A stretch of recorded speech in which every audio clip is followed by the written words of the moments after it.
Hi friends, welcome back. This is Sunil Kumar from easy English.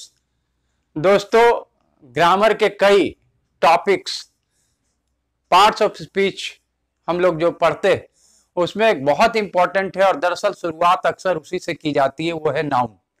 Noun के बारे में तो हम बचपन से पढ़ते आ रहे हैं, यानी जब से हमने स्कूल संभाला है, स्कूल वगैरह होश संभाला, स्कूल जाने लगे तो नाउन के बारे में पढ़ते आए हैं। बहुत मुश्किल नहीं होता, लेकिन नाउन में भी कुछ एस्पेक्ट ऐसे हैं जो ट्रिकी हो जाते हैं, जहां से कॉम्पिटिटिव एग्जाम्स में कई बार क्वेश्चंस देखे गए हैं और अच्छे अच्छे पढ़े लिखे लड़कों को भी परेशानी हो गई। तो आज इसी परेशानी को दूर करने के लिए ये वीडियो है आपके लिए। इस वीडियो में आज मैं डिस्कस करूंगा uncountable nouns plural in use. Uncountable nouns जिनके प्लूरल यूज किए जाते हैं। आप देखेंगे कि आमतौर पे uncountable nouns singular in use होते हैं, लेकिन कुछ ऐसे अनकाउंटेबल नाउन्स के यूजेस है जो प्लूरल में भी यूज किए जा सकते हैं, यानी वो काउंटेबल की तरह भी यूज किए जा सकते हैं। तो ऐसे कुछ नाउन्स की आज चर्चा होगी। This is the main subject of discussion. उसके अलावा हम लोग शुरू से बात शुरू करेंगे थोड़ा सा नाउन्स, है ना। नाउन्स के दो काइंड्स है, काउंटेबल एंड अनकाउंटेबल। तो थोड़ा सा आपको बेसिक का जानकारी देते हुए तब मैं आगे आऊंगा, जो मुख्य हाईलाइटेड टॉपिक है, हमारा सब्जेक्ट ऑफ डिस्कशन है, उसकी बात करेंगे।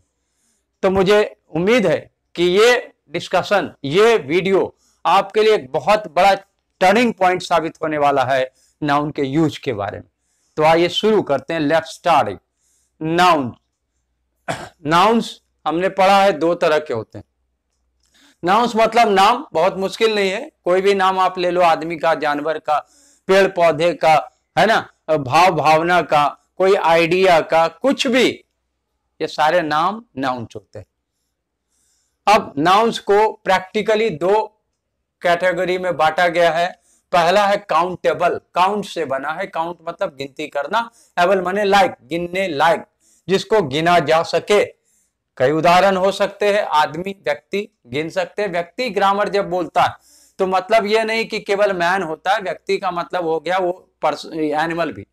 तो यहाँ क्या हो जाएगा, व्यक्ति, एनिमल, है ना, जानवर, पेड़ पौधे, ये सब के नाम ये काउंटेबल में आते हैं।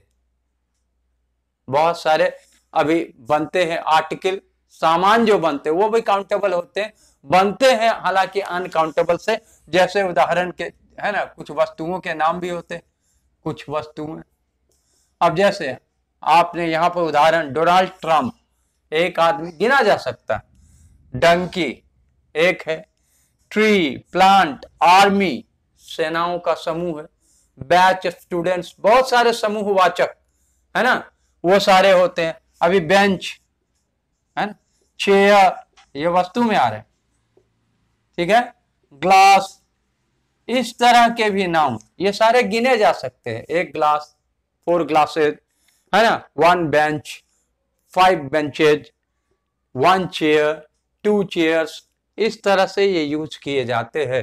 तो बेसिक पहचान क्या होती है काउंटेबल की, वो ये होती है कि प्लूरल्स यूज किए जा सकते हैं, यानी जब हम एक से ज्यादा संख्या बताना चाहते हो ऐसे नाउन का, तो उनका प्लूरल्स बना के यूज किया जा सकता है। जैसे प्लांट का प्लांट्स, एक है तो प्लांट, एक से ज्यादा तो प्लांट्स।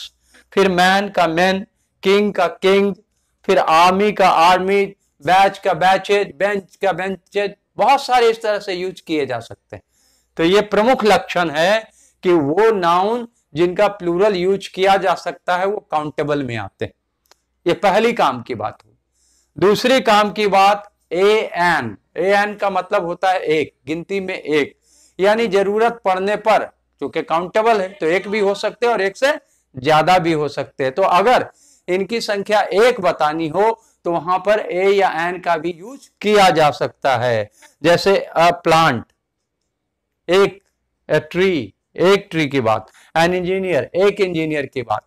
तो ये थे आपके काउंटेबल के यूज। दो बेसिक पॉइंट्स हमने डिस्कस किए कि इनका जरूरत पड़ने पर प्लूरल यूज किया जा सकता है, एंड सेकंड, जरूरत पड़ने पर अर्थ के अनुसार ए या एन भी इनके पहले लाया जा सकता है। तो ये तो हमारा था countable.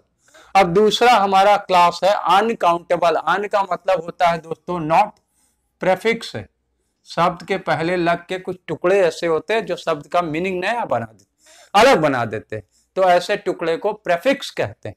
On is a prefix here, countable में अन आपने लगाया, यानी जो नहीं गिना जा सकता है, नहीं गिनने लायक। इसमें कौन आ जाएंगे? भाव भावनाएं, हमारे फीलिंग्स है, मेंटल एक्टिविटीज है बहुत सारे।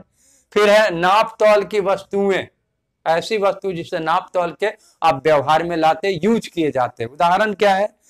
जनरली, अब इसमें आप बहुत सारे दे सकते हैं, है ना, भाव भावनाएं। जैसे आपका क्या है? एंगर। एंगर मतलब क्या होता है? क्रोध, गुस्सा। लव, लव मतलब तो आप समझते हैं प्यार, है ना, भाव भावनाएं ये सब।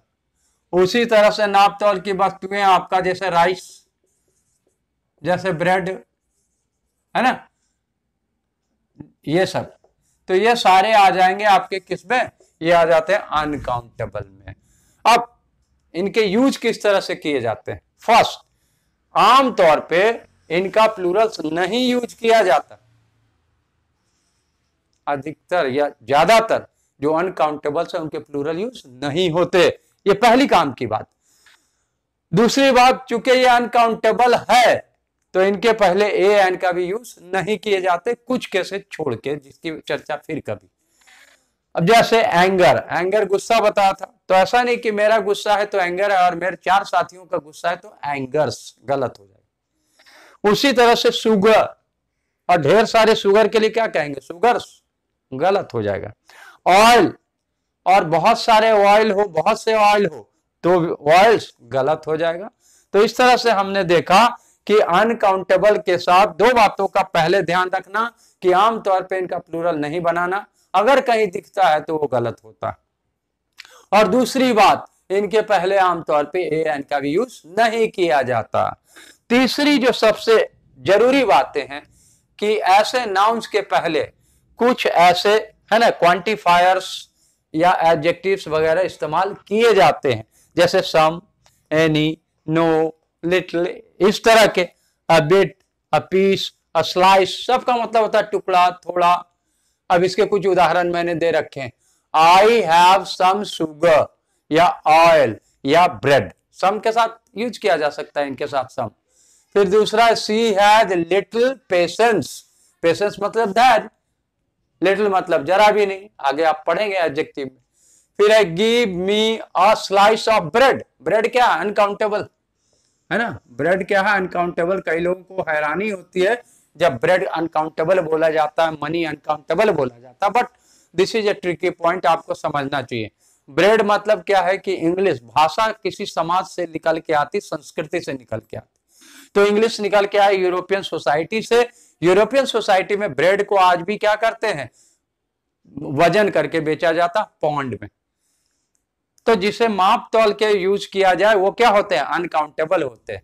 That's why bread is uncountable.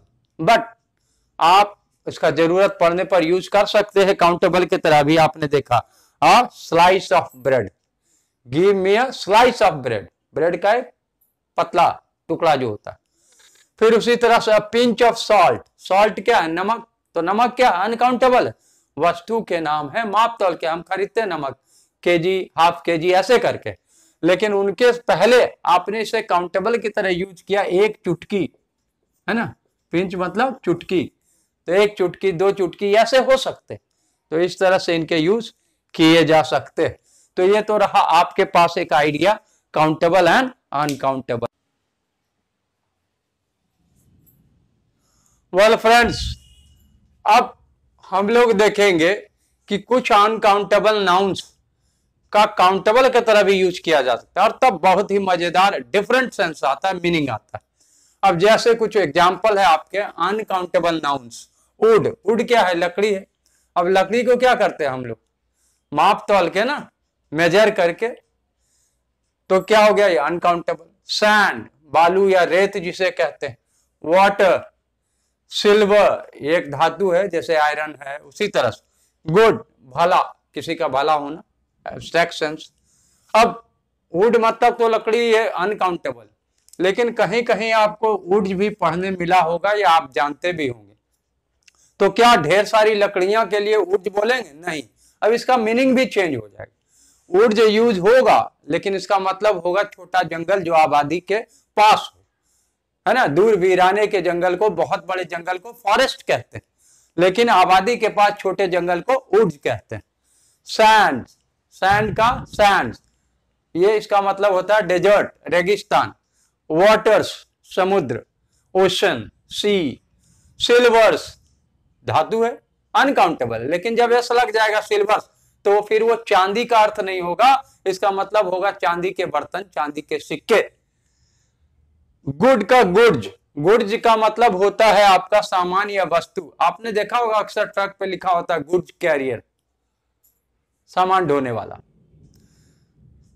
कुछ और स्टार के साथ यूज दिखा रहा हूं आपको, ये ट्रिकी यूज है, अगर मालूम ना हो तो आप कंफ्यूज हो सकते हैं। जैसे हेयर, हेयर मतलब होता है बाल, आप तो जानते हैं। अब बाल अनकाउंटेबल भी और काउंटेबल की तरह भी यूज होता है। तो ध्यान क्या रखना कि अगर किसी के टोटल बाल की बात करते हैं, टेपले सर के सारे बाल एक साथ, उसकी चर्चा हो रही, यानी जनरल अर्थ में जब आप बाल का यूज करेंगे तो हेयर यूज होगा, ये अनकाउंटेबल होगा। इस अर्थ में कभी भी हेयर का हेयर्स नहीं रखेंगे, कभी भी नहीं यूज करेंगे, वो रॉन्ग होगा। तब हेयर्स भी यूज होगा, हेयर्स यूज होगा, हेयर यूज होगा, ये दोनों काउंटेबल के तरह भी। अब मान लो आप सुबह देखा कि तकिए पर 2 बाल पड़े, तो क्या बोलेंगे? 2 हेयर्स, यस, आप यूज कर सकते। खाने जा रहे बर्तन में 1 बाल मिला, 1 हेयर यूज किया जा सकता है। किसी के सफेद बाल कुछ दिखाई पड़ रहे, ग्रे हेयर्स, प्लूरल यूज किया जा सकता है। अब आ जाओ आपका ब्रिक और स्टोन, ईंट और पत्थर, ये दोनों ऐसे क्या है? मटेरियल है, कुछ सामान है जिससे घर बनाए जाते हैं या कुछ चीज बनाए जाते हैं, मटेरियल है। तो मटेरियल क्या होते हैं? अनकाउंटेबल हो गए। लेकिन इनका जब मटेरियल के अर्थ में, वो सेंटेंस से पता चलेगा या आप कैसा यूज करना चाहते हैं। अगर आप मटेरियल की तरह यूज करना चाहते हैं तो उसमें कभी भी एस नहीं लगाएंगे, प्लूरल नहीं बनाएंगे। This house is made of BRICS, गलत, क्योंकि घर बनता है मटेरियल से, तो यहां ब्रिक होगा। स्टोन्स, गलत, स्टोन। लेकिन ब्रिक और स्टोन को इस्तेमाल किया जा सकता है, यूज किया जाता है काउंटेबल की तरह। कैसे? अब आपने देखा शरारती बच्चे क्या कर रहे थे? मेंढक पे पत्थर फेंक रहे थे, तो क्या कर रहे थे? वो काउंटेबल पत्थर के 1-1 टुकड़े, वो गिने जा सकते हैं, है ना। तो यहां आप क्या करेंगे? स्टोन्स यूज कर सकते हैं। ईंट अलग अलग 1-1 करके फिर उसको गिना जाता है, आजकल गिन के भी यूज करते हैं लोग, गिन के ईंट मंगाते हैं, तो वहां पर ब्रिक्स यूज किया जाएगा। अब इधर आ जाओ वर्क। वर्क का मतलब तो आप जानते हैं, काम। तो जब वर्क का अर्थ हो काम, इस अर्थ में जब यूज किया गया हो या कोई यूज करना चाहता हो तो ये प्योरली अनकाउंटेबल होगा। लेकिन वर्क का एक और अर्थ होता है साहित्यिक रचना। किसी कहानीकार ने, उपन्यासकार ने एक उपन्यास लिखा, कवि ने कविता लिखी, तो कविता, उपन्यास, कहानी, ये साहित्यिक रचनाएं हैं। वहां वर्क, एक कहानी के लिए एक वर्क और ढेर सारे कहानियों के लिए वर्क्स। वर्क्स का एक और सेंस है ना, फैक्ट्री। वर्क्स लिखेंगे तो उसका एक और सेंस आएगा, फैक्ट्री। आपने राह चलते या बाजार में देखा होगा, साइन बोर्ड पे लिखा होता है आजकल, है ना, मफतलाल एंड, ठीक है, ये iron steel works, Mafatlal iron and steel works. तो वहां आयरन एंड स्टील की कारखाना। फिर आपका बहुत ही कंफ्यूजिंग है, ट्रैवल और जर्नी, दोनों का अर्थ एक ही होता है, यात्रा, लेकिन यूज डिफरेंट है। ट्रैवल क्या है? अनकाउंटेबल। आई हैव, ठीक है, देयर आर मेनी ट्रेवल्स, नहीं, गलत होगा। जर्नी का काउंटेबल है, वो आप कर सकते हैं, I have undertaken several journeys. फिर आपका टाइम, टाइम का मतलब समय। जब ये अर्थ आप देना चाहते हैं, यूनिवर्सल जो मीनिंग है टाइम का, समय, तब वो अनकाउंटेबल होगा। लेकिन टाइम का टाइम्स भी यूज किया जाता है साथियों, तो टाइम्स का मतलब क्या हो जाएगा? अलग अलग, कुछ खास विशेषता के चलते। जैसे I have faced difficult times in my life, I have faced difficult times in my life. तो मैं क्या बोल रहा हूं? मैंने अपनी जिंदगी में बहुत मुश्किल भरे समय देखे हैं, यानी वो खास टुकड़ा टाइम का। ठीक है, स्पेशल सेंस है, तो टाइम्स आपका काउंटेबल यूज, प्लूरल आप यूज कर सकते हैं। अब आ जाओ लाइफ। लाइफ मतलब जीवन, लाइफ के भी इस तरह से यूज है लाइफ।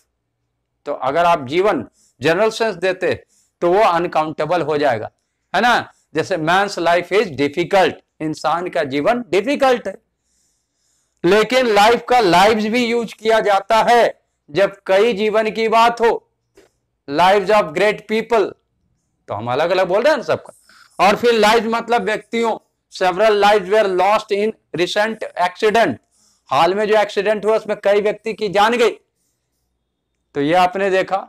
एक और है वेदर। वेदर का मतलब तो मौसम, आप समझते हैं। मौसम ऐसे क्या है, अनकाउंटेबल, लेकिन यूज किया जाता है। All weathers, in all weathers, एक फ्रेज भी है ये, इन ऑल वेदर्स, हर समय। हर समय मतलब इररेस्पेक्टिव ऑफ, चाहे टाइम कैसा भी हो, मौसम अच्छा हो बुरा हो, कैसा भी टाइम हो, वो मेरे साथ रहा। He stood by me in all weathers. तो ये आपने देखा कुछ ट्रिकी। इसके बाद और भी ट्रिकी आने वाला है।